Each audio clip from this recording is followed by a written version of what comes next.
Welcome to a captivating journey into the realms of spirituality with the profound insights of Quo. In this unique telepathic channeling session from March 30th, 1997, hosted by L/L Research, we dive deep into the wisdom shared by the entities of the Confederation. This enlightening session, channeled by Carla, offers timeless guidance on how to navigate your spiritual path with love, surrender, and inner wisdom. March 30th, 1997. Channeling disclaimer. This telepathic channeling has been taken from transcriptions of the weekly study and meditation meetings of the Rock Creek Research and Development Laboratories and L/L Research. It is offered in the hope that it may be useful to you. As the Confederation entities always make a point of saying, please use your discrimination and judgment in assessing this material. If something rings true to you, fine. If something does not resonate, please leave it behind, for neither we nor those of the Confederation would wish to be a stumbling block for any. Today we are taking potluck. Carla channeling. Quo. We are those of the principle known to you as Quo. Greetings in the love and in the light of the one infinite creator. We thank this group for calling us to share with you our vibrations and our thoughts. As always, we find it a great honor to offer our opinions, and we do so hopefully knowing that each of you will use your discrimination in deciding which of our thoughts to take further and which to leave behind. There is a particular flavor or feeling that comes when a truth that is an important resource for you is first heard. That feeling is like remembering something that one knew once but had forgotten. Trust this intuition, and when that intuition does not speak, then please allow our words to pass away like water. We find in this instrument's mind choruses and violins and tunes and harmonies of a feast day that is much beloved and blessed to this instrument. That day whereon that love that came into the world and was slain by the world was freed from the grasp of death. When it is Christmas time, we speak of the seeker resembling the infant Jesus, born brand new into a spiritual identity previously unknown. The child within that is the spiritual infant that has the language of spirit to learn and the ways of spirit to become comfortable with and used to. When it is this time that you call Easter, we tend to suggest to the seeker that she see herself both in the sacrifice of love for the world and in that resurrection from the death of the body that is the birthright of every seeker who has become aware of his spiritual identity. We encourage each of you to contemplate the sacrifices that each of you has made to come to this particular moment.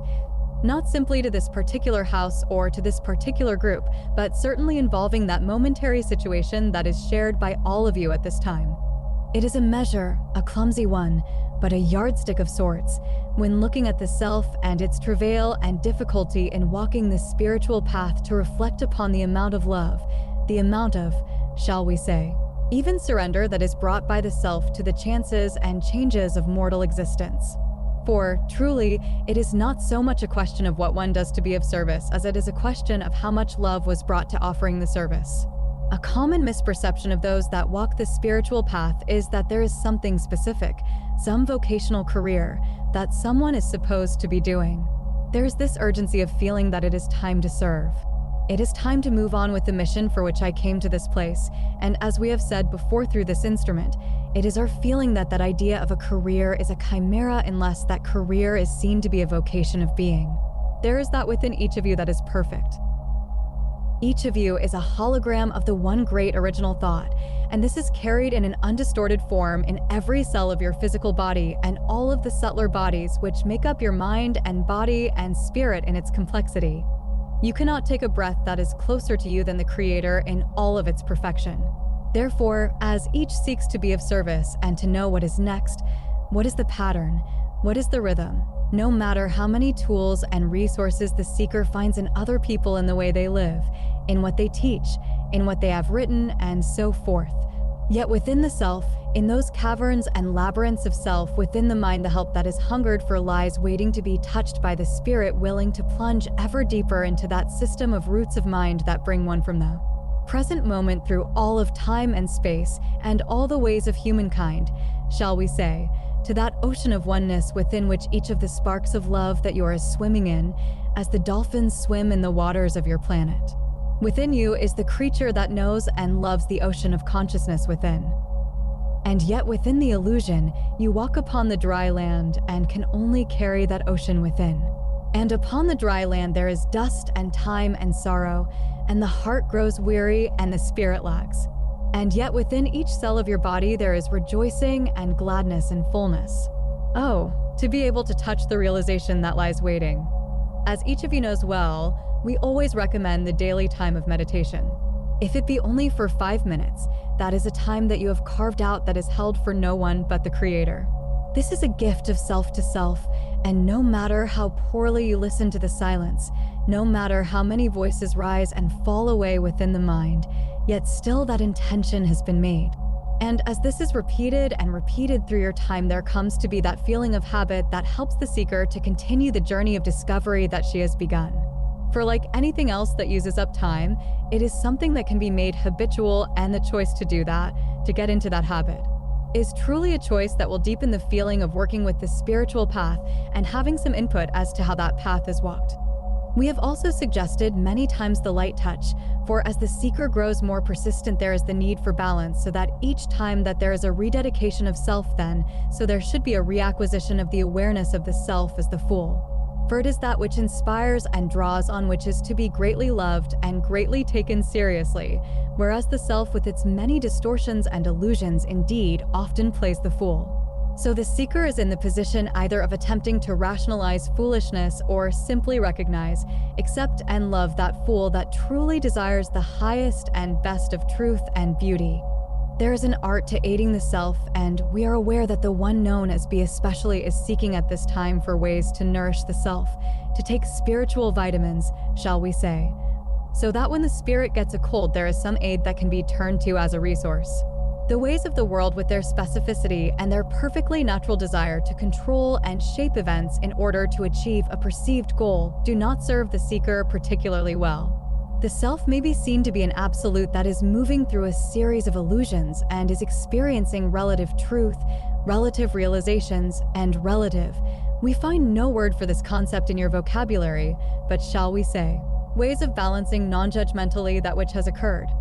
Perhaps it might aid to visualize or conceptualize the spiritual path of any one entity as a thing that rides that razor edge between predestined destiny and destiny only as a reflection of free will. There is neither predestination nor free will in an ultimate sense, but rather each entity has delimited the way the spiritual journey shall occur along the lines of the lessons which the entity and its guidance or higher self have decided would be most efficacious before the process of incarnation begins. It is not that there is a route that must be taken from point A to point B. Point A is set. Point B is set in terms of being hoped for. The route from point A to point B does not stop at one way, but rather as the scroll of time and space unrolls, the wings of destiny turn and events roll into consciousness and back out of it as time itself rolls along within the incarnation. No matter what choice is made at a certain crisis or cusp, wherever that has landed the seeker between the roads A and B, the seeker can be assured that there is still a way to point B.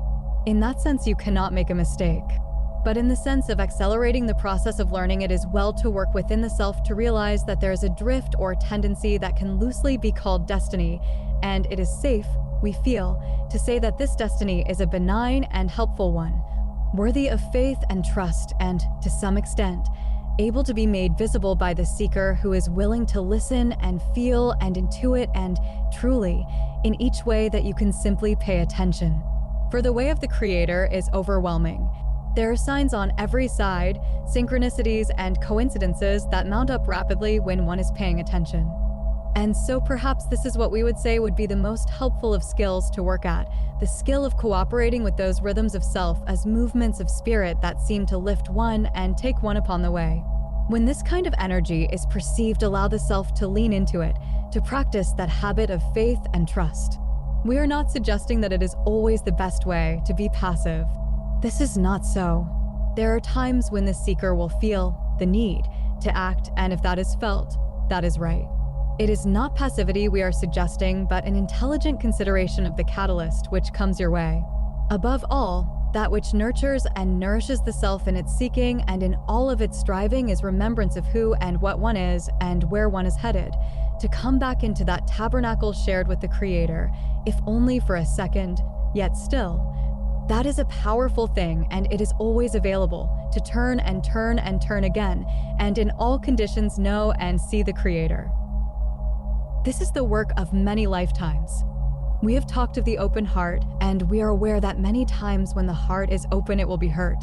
We encourage each to remain vulnerable to hurt, to allow the self to be made uncomfortable when it seems the appropriate situation or space to be dwelling in at that time. Many times a fear of being destroyed or being brought completely low may keep one in a protected or defensive stance.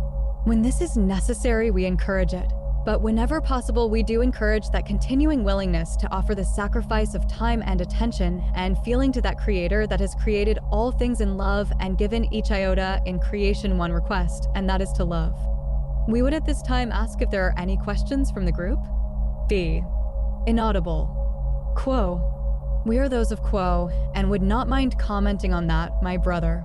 When one works with this material, one has entered an arena where the ways of confusion must be carefully kept.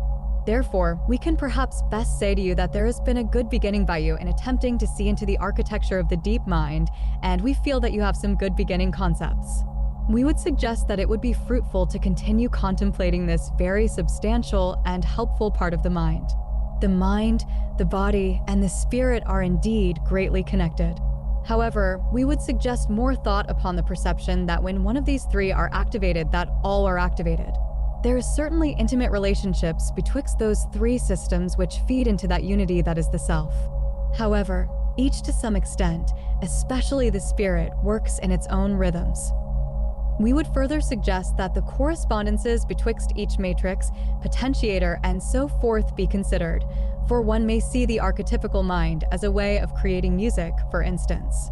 The various themes harmonize, and in that harmonization structure is the ability to think about mystery, that mystery that draws each of you to this spiritual community at this time.